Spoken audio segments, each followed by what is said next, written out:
nós falhamos, nós fazemos o que podemos, nós somos aquilo que podemos e conseguimos. Então, esse caminho de culpabilização não é um caminho legal para a gente tomar. O que a lei trouxe de importante, primeiro, foi nomear um fenômeno que já é muito antigo, desde a história da humanidade. Isso foi muito útil, né?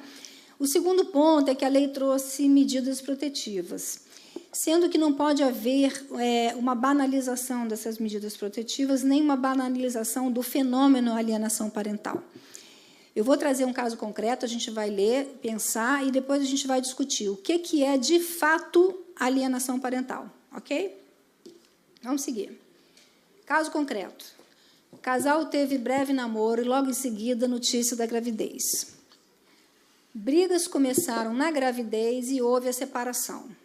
Tá? Eles nem chegaram a coabitar, eles continuaram namorando, namoridos, veio a gravidez e aí começaram a brigar muito e se separaram.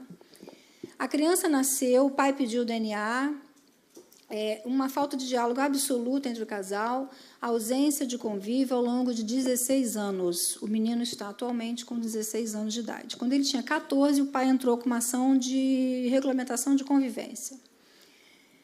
Bom, o processo veio para a psicologia para a gente fazer avaliação psicológica. É aqui?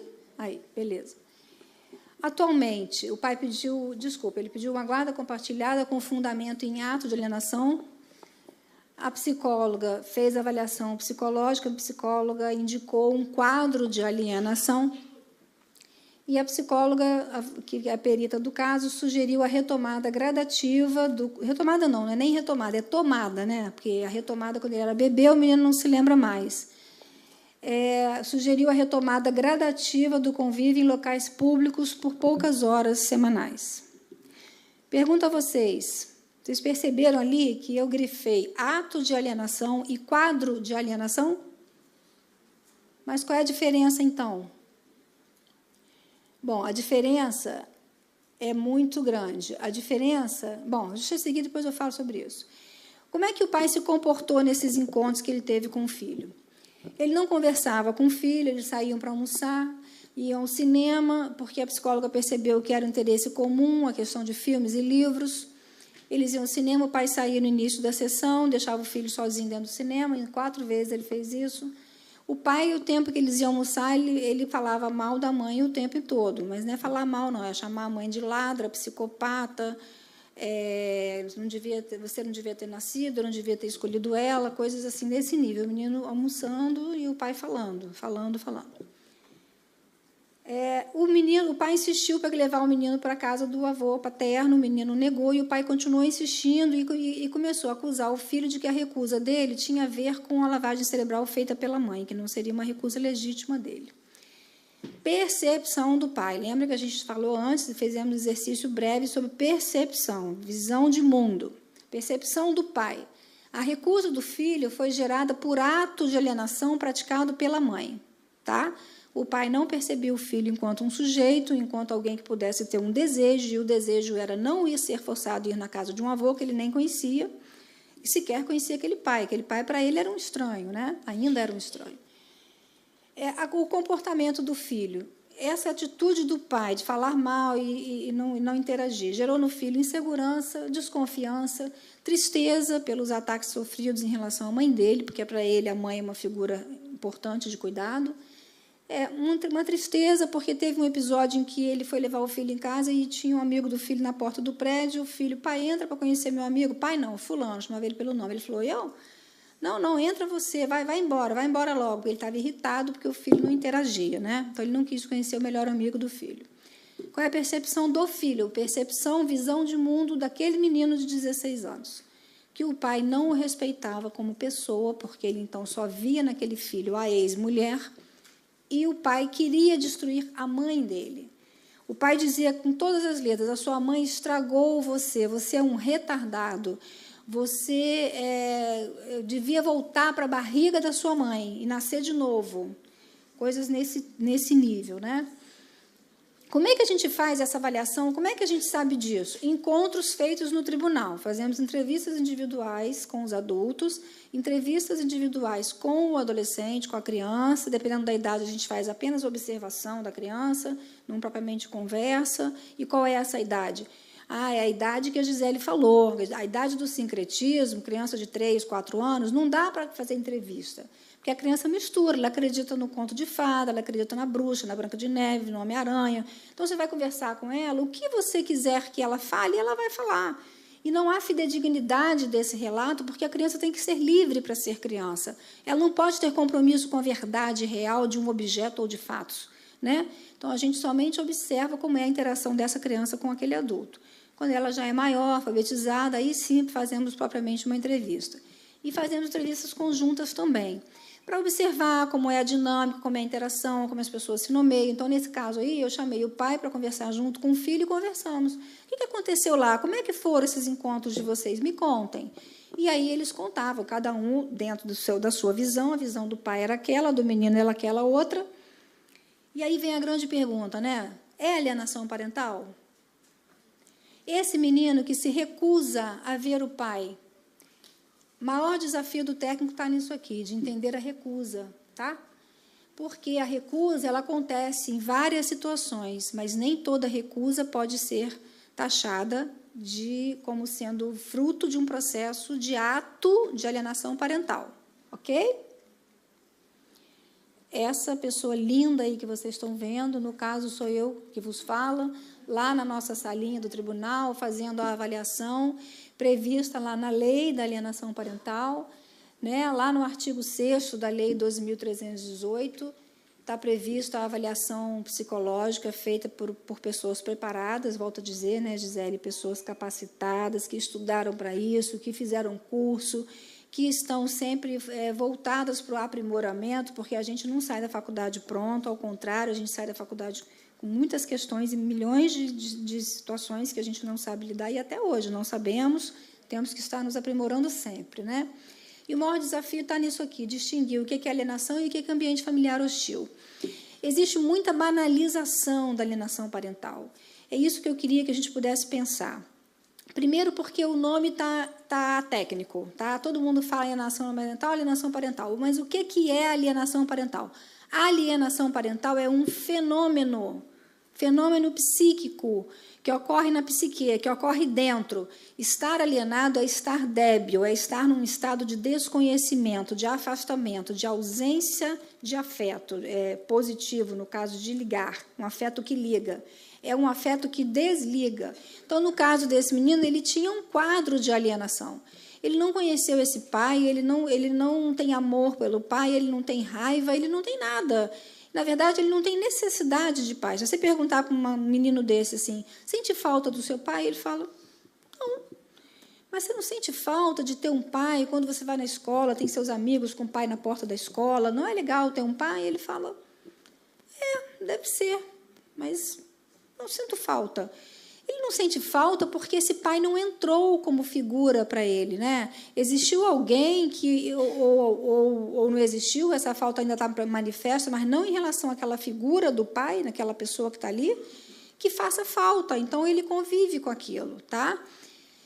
A diferença disso, que é um ato natural, normal da vida, fruto de um processo de diálogo, fruto da falta de comunicação, fruto de um processo de diálogo, não, olha só, meu ato falho, fruto de um processo de falta de diálogo, né?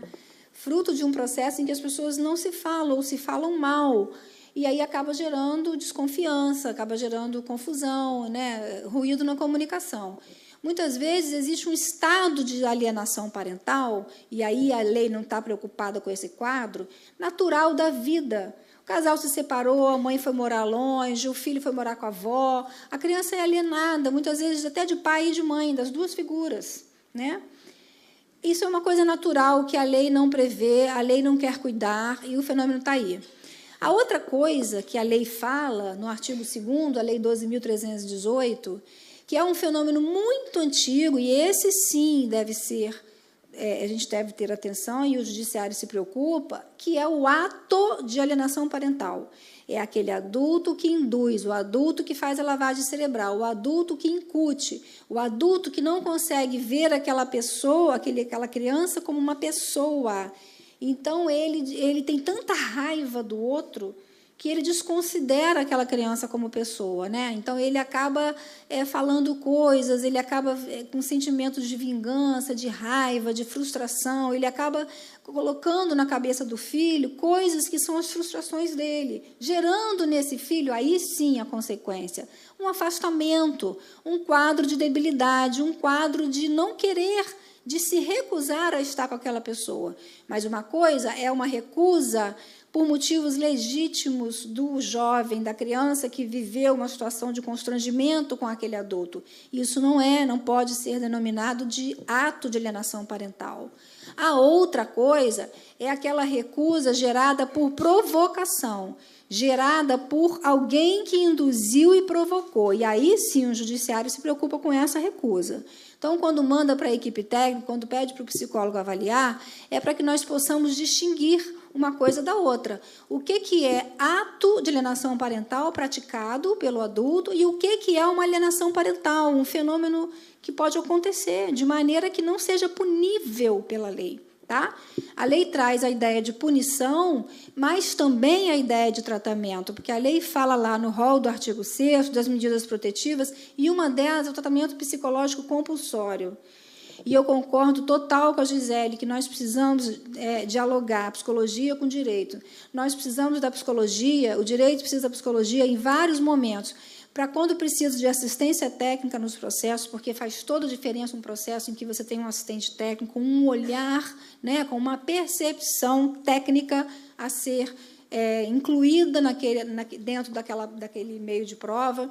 Faz muita diferença quando você conta com profissionais da clínica que podem atender clinicamente a família, tratar a família, psicólogos clínicos que o juiz possa indicar a terapia e as pessoas comparecerem na terapia.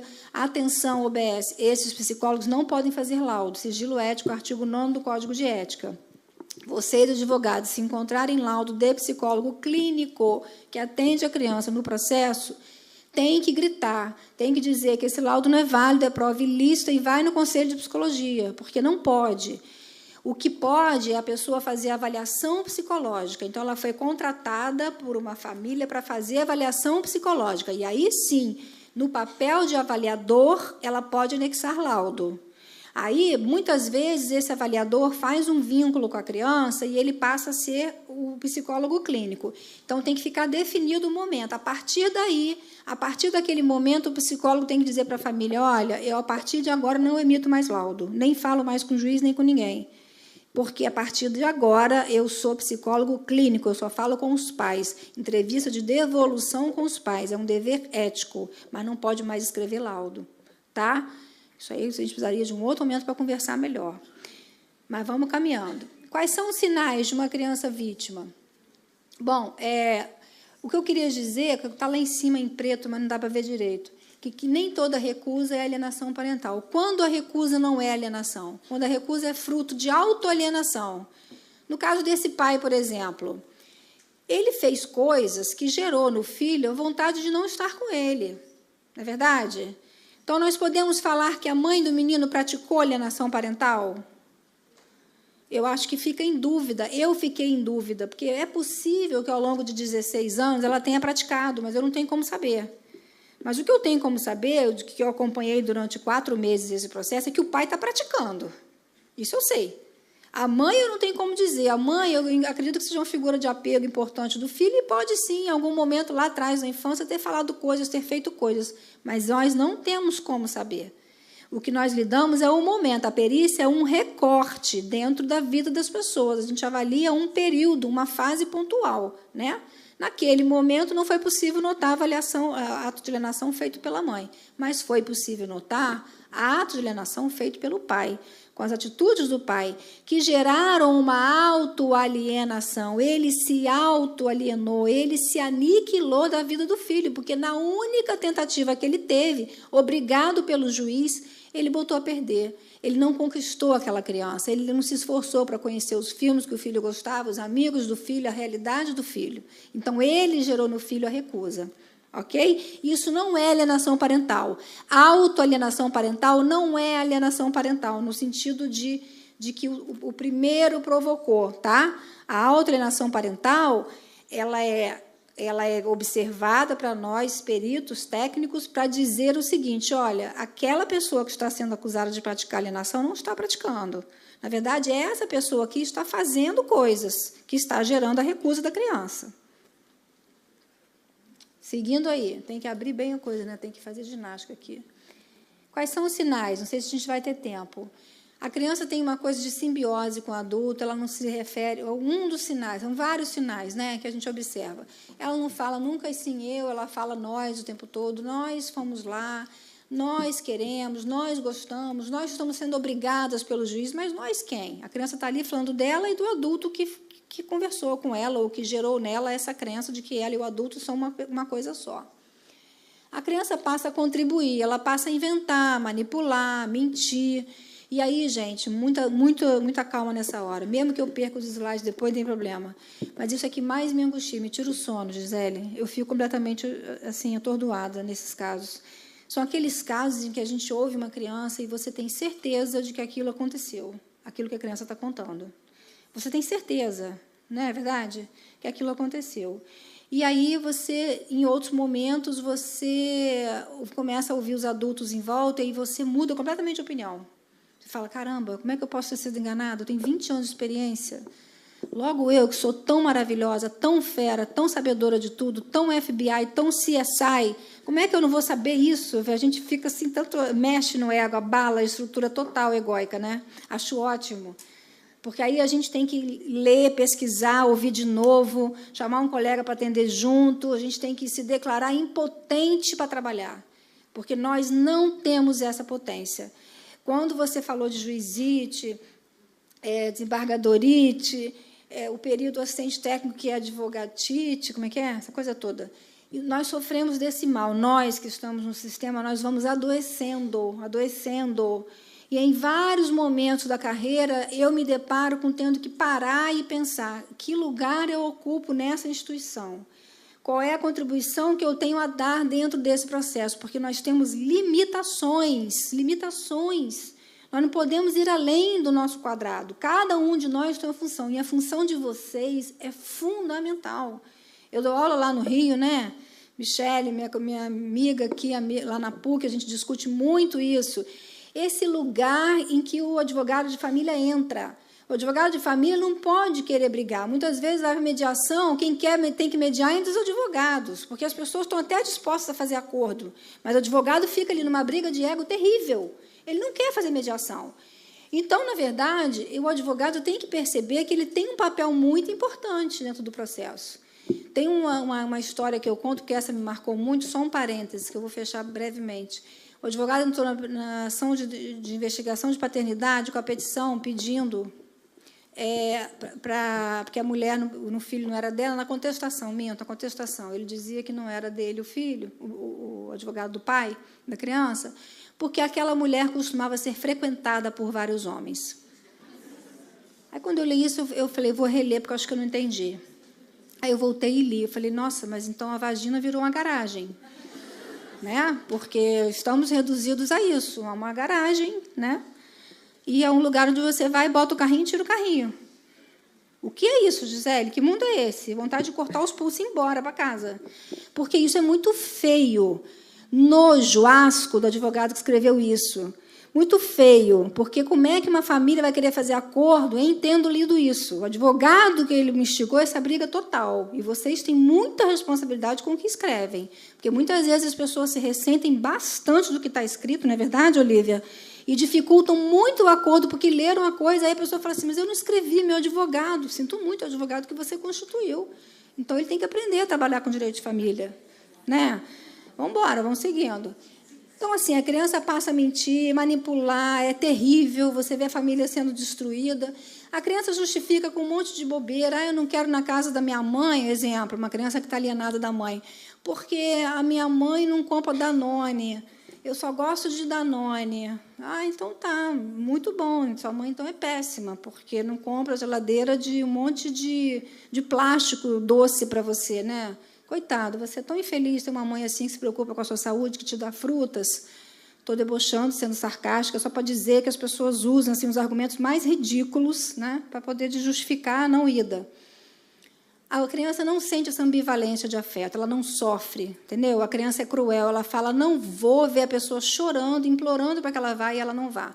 Agora, eu lembrei da criança que mentiu, assim, claramente, ela falou que o pai abusou, a criança, menina pequena de 6 anos de idade. E, quando eu fui checar, chamei o pai para a gente conversar, o pai dizia assim, filha, como você pode ter dito isso? Eu sou apaixonado por você, eu sou absolutamente apaixonado por você. O que aconteceu, minha pequena? Você sempre foi minha sereia. Cadê o peixinho do papai?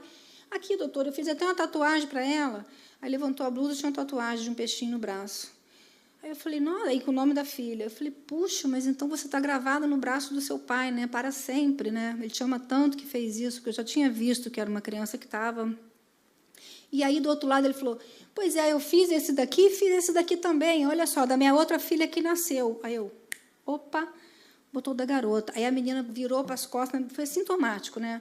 Ela estava toda felizinha, assim, já o pai conquistando, ela virou de frente para a parede, não quis ver a tatuagem da irmã bebê. E aí a gente conversou e ficou, assim, para mim, muito claro que, por uma questão de ciúme, de ter sido colocada de lado, de ter sido traída naquele amor exclusivo que o pai ofereceu a ela, a menina, então, inventou que o pai tinha colocado o dedo na pepeca, porque ela estava com muita raiva do pai. Quando a neném nasceu, o pai casou de novo e ele fez uma outra tatuagem com uma outra peixinha. Como é que pode ele ter traído esse amor? Porque ela era a peixinha do papai. Como é que pode o papai ter agora uma outra peixinha com outro nome no outro braço? Né? Então, ela precisava de restaurar essa necessidade de ser amada por esse pai e de aceitar essa nova configuração familiar. Só isso. Né? E aí eu fico pensando de como que é complicado a gente estar nesse lugar de dizer sobre verdade e mentira, porque as crianças podem mentir. E esse mentir não é nessa natureza perversa que a gente fala, não. É por uma dificuldade de se expressar melhor. Né? Então, a mentira é usada como artifício, muitas vezes. Né? E nós temos que ter muito cuidado. Eu fico preocupado com os advogados que atendem nos escritórios e ouvem só um lado da situação. Né? E aí, às vezes, ficam reféns. Né? É complicado mesmo, a gente fica mesmo refém. Bom, mentira, manipulação, reações teatrais, percepção distorcida, tudo isso é fruto dessa erva daninha, do ato de alienação parental. A criança passa a manipular, a mentir, a fazer teatro, a se jogar no chão, se debater, chora, chora, chora. Mas aí, quando sai, quando vai ao encontro, quando há uma decisão judicial que determina um contato, a gente percebe que ela precisava atuar na frente daquele adulto que faz o ato de alienação, que, na verdade, ela fica bem com a outra pessoa. Só que eu sou mazinha, gente. Quando é assim, eu faço os convívios, o juiz determina o convívio fora do tribunal e a gente faz um acompanhamento de 15 em 15 dias ou de mês em mês no tribunal. Aí, quando a criança entra na sala, que eu vejo que está tudo bem, está fluindo, está jogando, está brincando de Lego, está legal, eu vou lá fora e chamo o outro, vem ver. Fica aqui na porta comigo, senta aqui, eu deixo a porta entreaberta, aí a pessoa fica bufando, porque depois eu boto no laudo. Chamei a pessoa para ver a interação, como foi positiva, como foi legal, que a criança fica bem, a criança interage, beija, abraça, receptiva ao carinho. Porque aí ele não tem mais argumento. Diante da perita que está vendo o que ele está vendo, ele vai dizer que não está vendo? Aí fica meio ruim, né? Deu ruim, né? Gisele, a gente é má também, né? É isso, gente. Ó, cadê a música? O que eu quero dizer para vocês aqui é deixar uma mensagem assim, positiva do nosso trabalho, da importância da gente se comunicar, da gente respeitar as diferenças, as crenças, o que para mim é alienação, para o outro pode não ser, mas a gente poder ampliar a nossa percepção e ter um cuidado, né, com esse olhar nosso que é limitado. A gente muitas vezes não consegue ver no ângulo do outro, a gente precisa se esforçar para poder entender essa realidade. Tão bonitinho isso, mas faltou a música, não tem como voltar, não? Só para a gente rolar uma musiquinha assim, para rolar uma emoção. Ó, vou voltar. 20 segundos. Obrigada, tá? Muito, muito carinho que eu estou aqui, adorei. Obrigada, boa sorte.